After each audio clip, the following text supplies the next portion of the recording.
Matteo Guidicelli. Naunahan pa ang asawang si Sara Geronimo, na gumawa ng pelikula.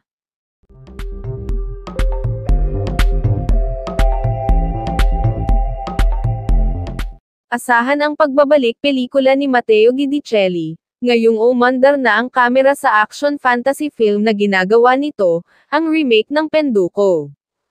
Ipinasilip ni Matteo ang ilang snapshots at video habang nasa location ito.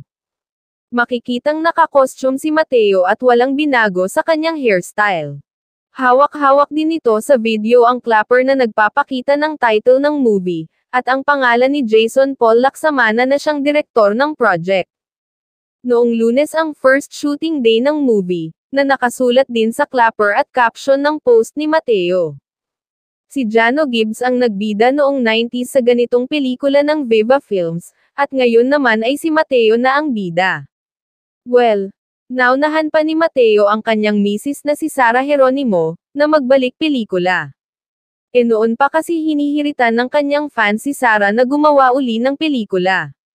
Samantala, may hinahanda na rin daw na pelikula sina John Lloyd Cruz at Sara Geronimo, na kung saan ay inaabangan na ng lahat, lalong-lalo na ng mga Ashloyd fans.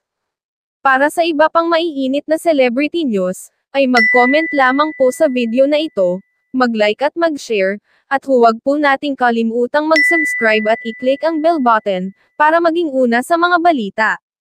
Maraming salamat sa inyong panonood.